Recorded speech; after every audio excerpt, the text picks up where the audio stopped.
నామానికి మహిమ కలుగునుగాక. చేరువచ్చిన మీ అందరికీ ప్రభు నామం పేరిట వందనాలు. ఎఫ్ఎస్సీలకు రాసిన పత్రిక 6వ అధ్యాయము, ఎఫ్ఎస్సీ పత్రిక 6వ అధ్యాయము. మనము సర్వాంగ కవచం గురించి నేర్చుకుంటూ ఉన్నాము. ఒక్కసారి 11వ వచనాన్ని నేను చదువుతున్నా.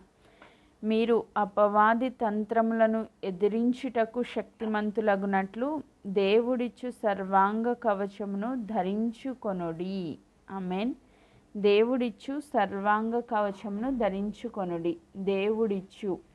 దేవుడే మనకిస్తారు కాబట్టి దేవుడిచ్చే ఈ సర్వాంగ కవచాన్ని మనము ధరించుకొన బద్దులుగా ఉన్నాము అని మరొకసారి జ్ఞాపకం చేస్తూ, దీనిలో ఆల్రెడీ మనము 4 అంశాలు ధ్యానం చేసుకుంటూ వచ్చాము. 14వ వచనమును నుంచి నేను మరొకసారి చదువుతున్నాను. ఏలయనగా మీ నడుమునకు సత్యం అనే దట్టి కట్టుకొని, నీతి అనే మైమరుపు తొడుక్కొని, పాదములకు సమాధాన సువార్త వలన సిద్ధ మనసు అనే జోడు తొడుక్కొని నిలవబడుడి. ఇవన్నీయుగాక విశ్వాసం అనే డాలు పట్టుకొనుడి. దానితో మీరు దుష్టుని అగ్ని బాణములన్నింటినీ ఆర్పుటకు శక్తిమంతులగుదురు. ఆమెన్.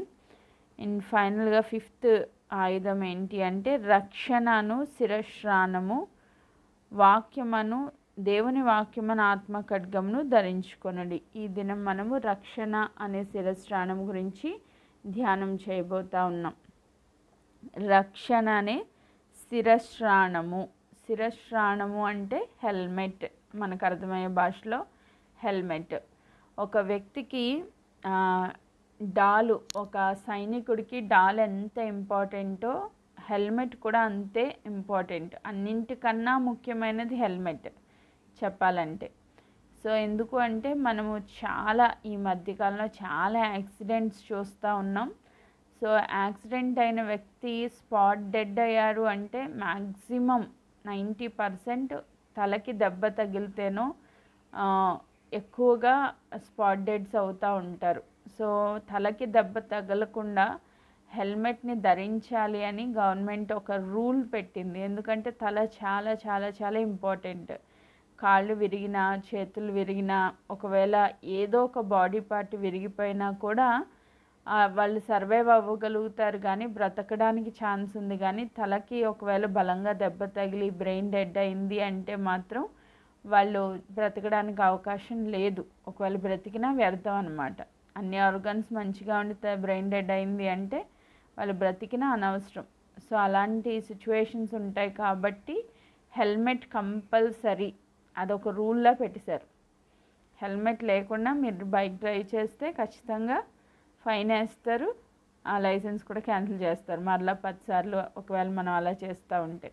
సో అది మనకి చాలా క్షేమాన్ని ఇస్తుంది, చాలా రక్షణ ఇస్తుంది, చాలా కాపుదలని ఇస్తుంది. సో సడన్గా జరిగే ఆ విపత్తుల్లో, ప్రమాదాల్లో మనము ప్రాణానికి అపాయం లేకుండా మన తలని ప్రొటెక్ట్ చేయడానికి హెల్మెట్ని పెట్టారు. సో ఈరోజు ఒక యుద్ధ రంగంలో ఒక సైనికుడిగా పోరాడడానికి మనకు కావాల్సింది ఏంటి అని దేవుని వాక్యంలో మనం చదువుతున్నామంటే రక్షణ అనే శిరస్త్రాణం మనకి కావాలి.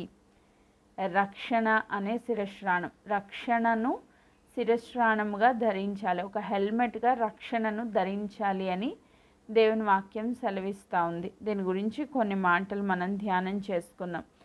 రక్షణ అనేది ఒక వ్యక్తికి చాలా చాలా చాలా ముఖ్యం, అంతే కదా.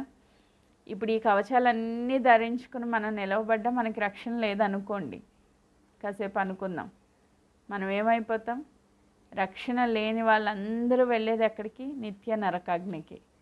సో ఒక వ్యక్తికి ప్రథమంగా కావాల్సింది ఏంటంటే రక్షణ. ఆ రక్షణ పొందిన తర్వాత కూడా సాతాను ఆ రక్షణలో నుంచి మనల్ని బయటికి లాగడానికి చాలా యుద్ధము, పోరాటం మనపై చేస్తూ ఉంటాడు. మొట్టమొదటిగా రక్షణ పొందిన వ్యక్తులనే విశ్వాసులు అంటాం. కానీ ఆ విశ్వాసుల పైన కూడా ఈ రక్షణను కోల్పోయేటట్లుగా, ఆ రక్షణ ఆనందాన్ని కోల్పోయేటట్లుగా దాడి జరుగుతూ ఉంటుంది. ఆ దాడి నుంచి ప్రొటెక్ట్ చేసుకోవడానికి ఈ రక్షణ అనే హెల్మెట్ని మనము ధరించాలి అని దేవుని వాక్యం సెలవిస్తూ ఉంది. ఈరోజు రక్షణ ఎంతో అవసరం అని మనకు తెలుసు. అందరం రక్షించబడిన బిడ్డలమే.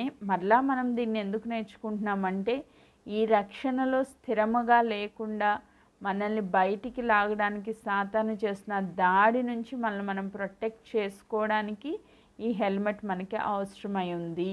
ఇది ప్రథమంగా మనం అర్థం చేసుకోవాలి. ఇప్పుడు రక్షణ పొందిన వ్యక్తులు అంటే దేవునితో సహవాసంలో ఉన్న వ్యక్తులు, దేవుని ఎరిగిన వ్యక్తులు. ఫర్ ఎగ్జాంపుల్ మనం ఫస్ట్ నుంచి ఎగ్జాంపుల్ కంటిన్యూ చేస్తూ ఉన్నాం. ఆదాము అవ్వ దేవుడు ఏర్పరిచిన మొట్టమొదటి సంతానం, ఆయనతో ఎంతో మంచి సహవాసంలో ఉన్న కుటుంబం. సో ప్రతి దినము దేవుని కలిసే కుటుంబం, ప్రతి దినము దేవుని సన్నిధిలో ఆనందించే కుటుంబం. కానీ ఒక దినాన్ని వాళ్ళు కూడా రక్షణ కోల్పోయారు. ఎందుకు కోల్పోయారు అంటే అవ్వమ్మ సాతాను చెప్పిన మాటలు విని ఆ మాటల ప్రకారముగా తను ఆ ప్రాసెస్ చేసింది. మాటలు విన్నది అంటే మనము చెవులోంచి వినే మాటలు ఎక్కడికి వెళ్తాయి? బ్రెయిన్కి వెళ్తాయి. అది ప్రాసెస్ అవుతుంది. ఆ బ్రెయిన్లో ఆ ఆలోచన ప్రాసెస్ అయినప్పుడు ఇప్పుడు చెవులతో విన్నది సాతాను మాటలు తన ఆలోచనలోకి వెళ్ళింది. ఇది తింటే ఏమవుతారంట? దేవతలుగా మారిపోతారని ఒక అబద్ధాన్ని ఆ సాతాను వేస్తే ఆ అబద్ధాన్ని విని దాన్ని ప్రాసెస్ చేసింది. ఆ ప్రాసెస్లో ఏమైంది? కన్నులతో చూసిందంట. అవునా, ఇది తింటే నిజంగా దేవతలం అయిపోతామా అని చూసిందంట. సో ప్రాసెస్ అయింది లోపల బ్రెయిన్లో. సో ఆ ప్రాసెస్ అయిన తర్వాత ఆలోచన పుట్టింది, కళ్ళతో చూసింది. ఇది కంటికి రమ్యమైనదిగా అందమైనదిగా కనిపించిందంట. చూసిన తర్వాత తనకు ఆశ కలిగింది తినాలి అని. సో ఈ ప్రాసెస్ అంతా ఎక్కడ జరిగింది? వినుట వలన తన బ్రెయిన్లో విశ్వాసం వచ్చింది. ఆ విశ్వాసం ఏంటంటే ఓకే ఇది తింటే మనకి దేవతల్లా మారిపోతామేమో, సో ఇది చాలా అందమైనదిగా ఉంది, సరే ఒకసారి తిందాం అని చెప్పి ఒక ప్రాసెస్ అనేది బ్రెయిన్లో తన ఆలోచనలో జరిగింది.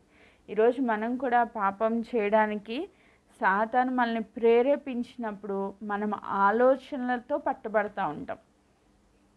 ఇప్పుడు ఆలోచనలన్నీ ఎక్కడ ఉంటాయి? బ్రెయిన్లో ఉంటాయి. సో బ్రెయిన్కి ఏం కావాలి? ప్రొటెక్షన్ కావాలి. రక్షణ అనే శిరస్త్రాణం ధరించినప్పుడు ఆలోచనలన్నీ తిప్పి కొట్టచ్చు. ఆలోచనలన్నీ మనం త్రిప్పి కొట్టచ్చు. సో ఈరోజు ఎవరికైతే రక్షణ లేదో వాళ్ళు ఏం చేస్తారు? అంటే రక్షణ అనే హెల్మెట్ని ధరించుకోలేని వాళ్ళు ఏం చేస్తారంటే సాతాను మాటలన్నీ వింటారు. అది ప్రాసెస్ అయ్యిద్ది. తద్వారా వాళ్ళకి ఏం పోతుందంటే రక్షణ ఆనందం పోద్ది. ఇప్పుడు వీళ్ళు పాపం చేసేసారు. సో విన్నది, అది ఆలోచించింది, అది ప్రాసెస్ జరిగింది, తన మాటల ప్రకారంగా తన క్రియల్లోనికి వచ్చింది. సో తద్వారా పాపం జరిగింది. దురాశ గర్భంను ధరించి పాపంను కంటదంట. దురాశ, ఆశ కలిగింది, పాపము చేయడానికి మూలంగా మార్చబడింది. సో ఇదంతా ఈ ప్రాసెస్ అంతటికి మూలం ఏంటంటే తన ఆలోచనలు, తన విన్న మాటల్ని ఆలోచిస్తూ వచ్చింది. తద్వారా ఈ ప్రాసెస్ అంతా జరిగింది. సో ఇప్పుడు ఆదాము అవ్వ ఎంతో సంతోషంగా దేవునితో సహవాసంలో రక్షణలో కొనసాగుతున్న ఆ దినాల్లో సాతాను వచ్చి ఈ యొక్క ఆలోచన తన హృదయంలో పెట్టి తన మనసులో పెట్టి తన బ్రెయిన్ అది ప్రాసెస్ చేసేటట్లుగా చేసి ఆలోచన ప్రకారం వాళ్ళు వెళ్ళినప్పుడు పాపం వల్ల వచ్చి జీతం మరణము. తద్వారా వాళ్ళు ఏం చేశారు? దేవుని సన్నిధిలోంచి దూరపరచబడి ఆత్మీయంగా చనిపోయిన స్థితిలోకి వెళ్ళిపోయారు. రక్షణ వస్త్రాలు వెళ్ళిపోయినాయి, మహిమ వస్త్రాలు వెళ్ళిపోయినాయి. వాళ్ళ కోసం మరలా అక్కడ వధ జరగాల్సి వచ్చింది. ఆమేన్.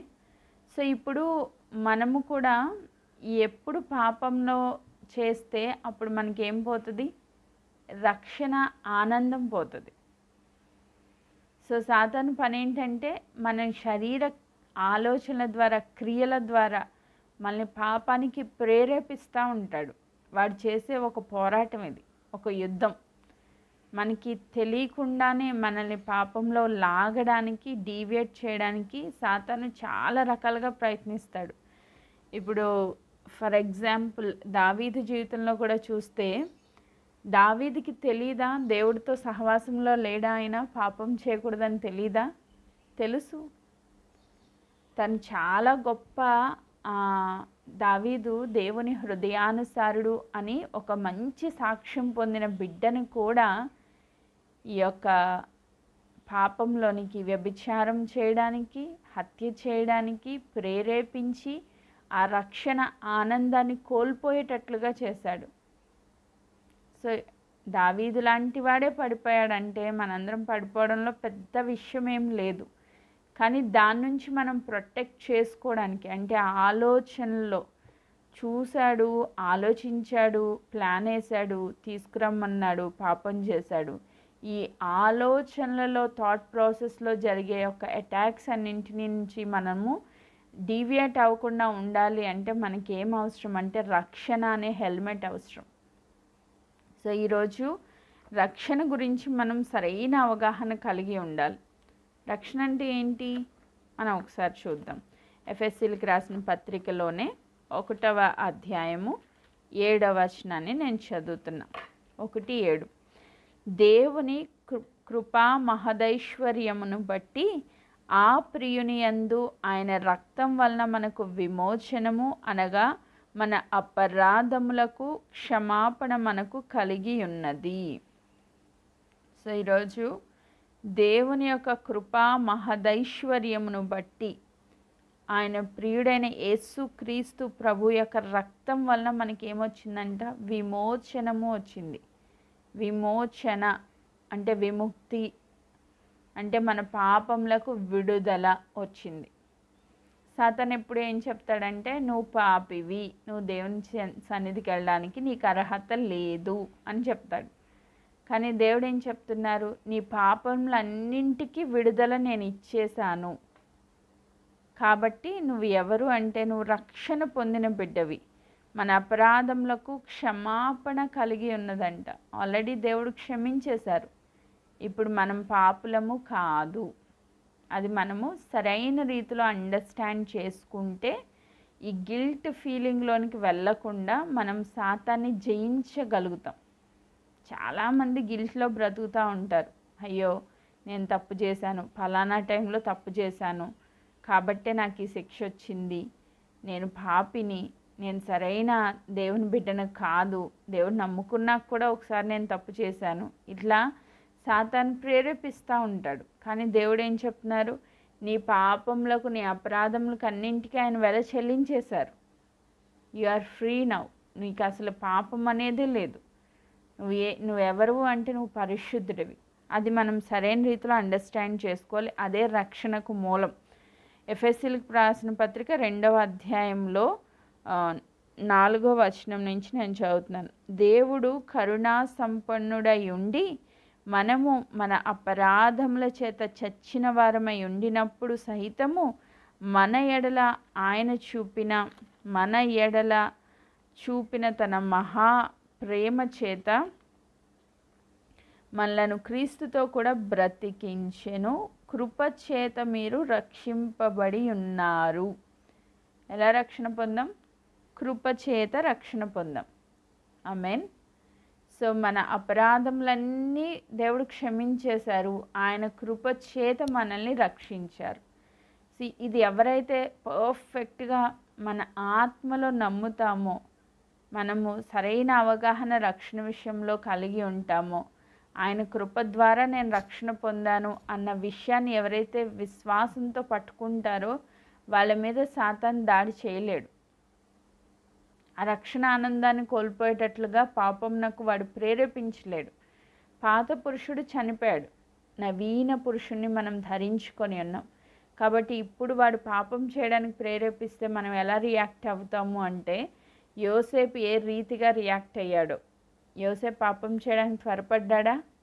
లేదు. దేవుని భయము కలిగి, అయ్యో దేవుని కనుల ఎదుట ఇంత ఘోరమైన దుష్కార్యం నేను ఎలా చేస్తాను అని చెప్పి ఆయన ప్రొటెక్ట్ చేసుకున్నాడు. ఎందుకు ప్రొటెక్ట్ చేసుకున్నాడు?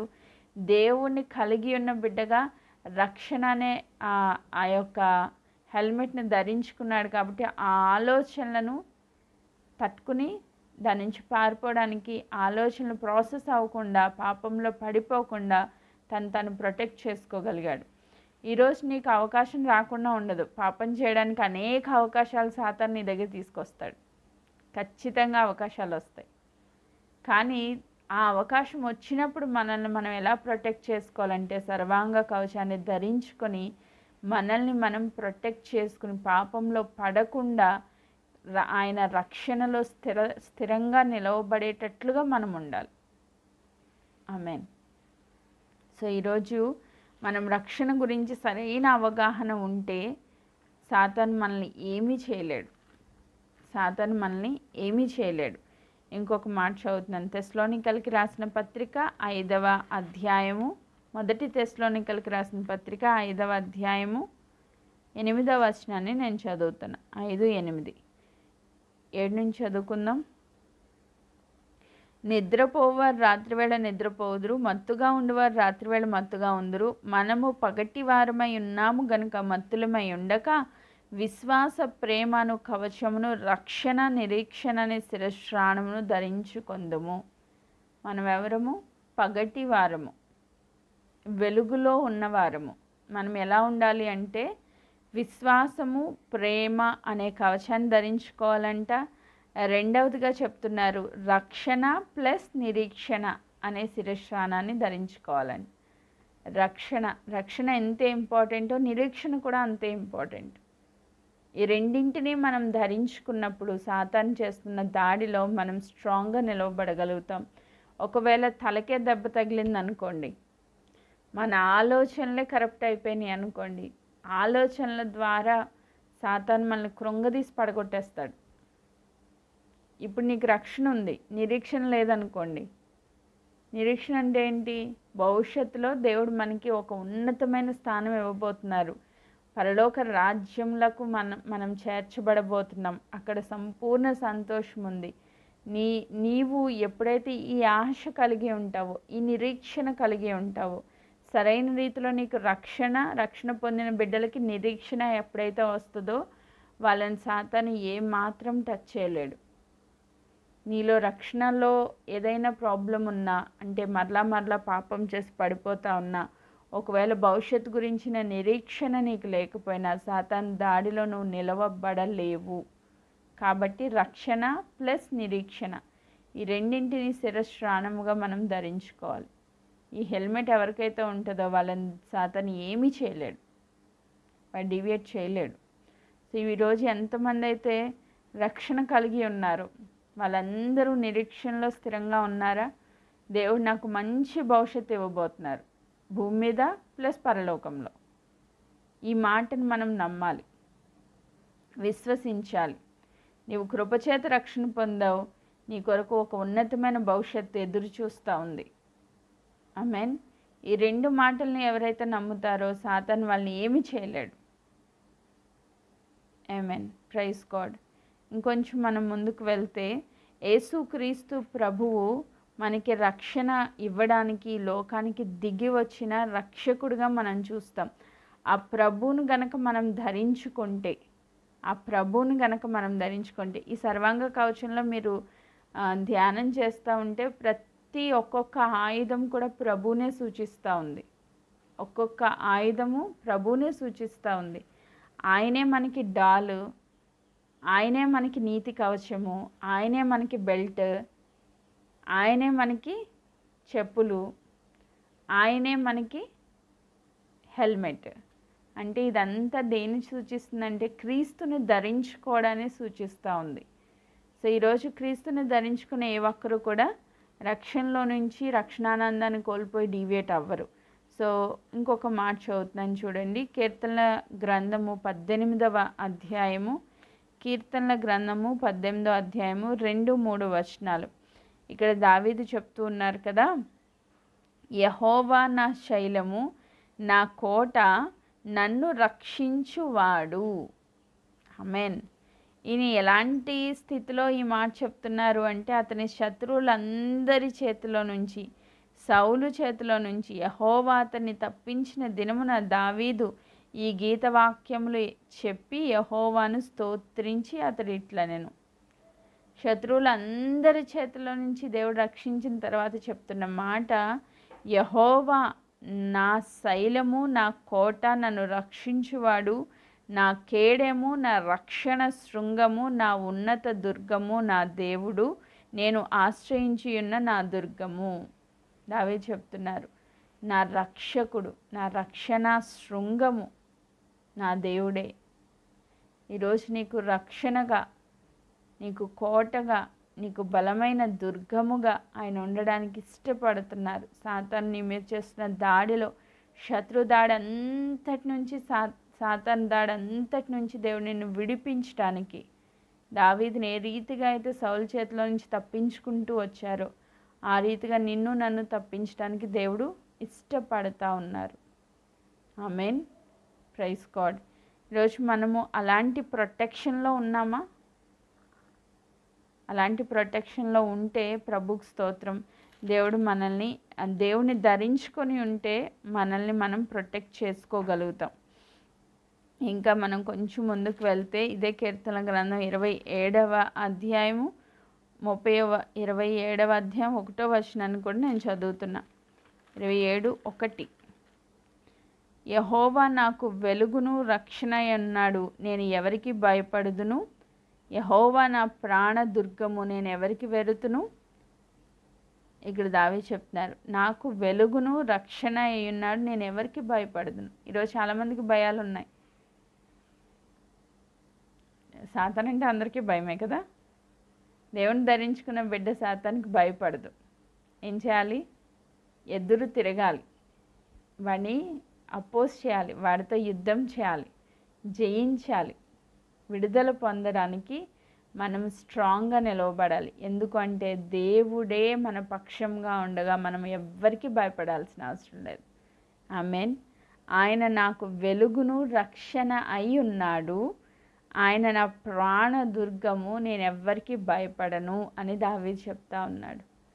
సో ఈరోజు నీ జీవితంలో కూడా దేవుని వెలుగుగా, రక్షణగా నువ్వు ధరించుకొని ఉంటే ఈరోజు ఎవ్వరికి భయపడాల్సిన అవసరం లేదు. నీ భవిష్యత్తు గురించిన భయాలు అవసరం లేదు, నీ ప్రజెంట్ గురించి భయపడాల్సిన అవసరం లేదు, నీ గతంలో చేసిన పాపాల గురించి భయపడాల్సిన అవసరం లేదు. దేవుని నువ్వు ధరించుకున్నావంటే గత పాపములకు క్షమాపణ కలిగింది. ప్రజెంట్ ఆయన నీకు ప్రొటెక్షన్ ఇస్తారు. భవిష్యత్తులో ఒక ఉన్నతమైన స్థితిలోనికి దేవుని నడిపిస్తారు. ఈ నిశ్చయత మనం కలిగి ఉంటే మనం ఎవ్వరికీ భయపడాల్సిన అవసరం లేదు. ఆమేన్. సో చాలామందికి గత పాపాలను గుర్తు చేసి పడగొడతా ఉంటాడు. ప్రజెంట్ ఉన్న సిచ్యువేషన్లో పాపం చేయడానికి ప్రేరేపించి పడగొడతా ఉంటాడు. లేదా భవిష్యత్తును గురించిన నిరీక్షణ లేకుండా చేసి పడగొడతా ఉంటాడు.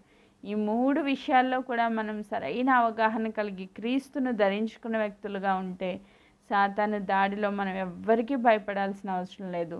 స్ట్రాంగ్గా వాడిని అపోజ్ చేయడానికి కావాల్సిన కృప దేవుడిస్తారు. ఆమేన్. Praise God.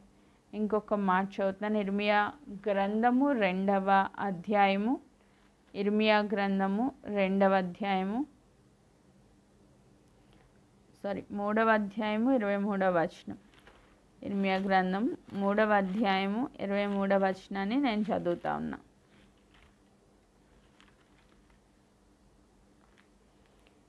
నిశ్చయముగా కొండల మీద జరిగినది మోసకరము, పర్వతముల మీద చేసింది. ఇర్మియా గ్రంథము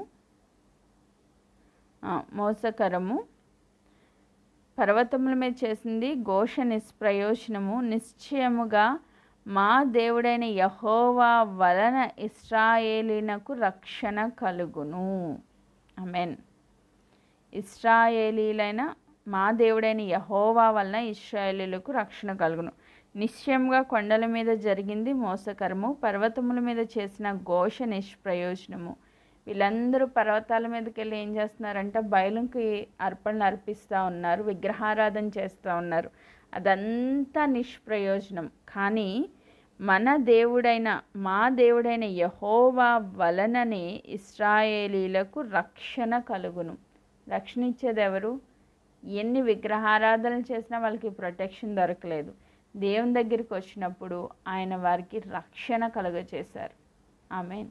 ఈ దినాన్ని ఇశ్రాయేలు ప్రజలుగా ఉన్న మనకు కూడా మనం ఎక్కడెక్కడో మనుషుల మీద ఆధారపడినా, ఎక్కడ తిరిగినా మనకు ఆ ప్రొటెక్షన్ ఉండదు. కానీ దేవుని తట్టు తిరిగి ఆయన ధరించుకున్న వ్యక్తిగా, రక్షణ అనే శిరస్త్రాణమును నువ్వు ధరించుకుని సర్వాంగ కవచాన్ని ధరించుకున్న వ్యక్తివైతే నీకు రక్షణ కలుగుతుంది, దేవుని వలన నీకు ప్రొటెక్షన్ ఉంటుంది.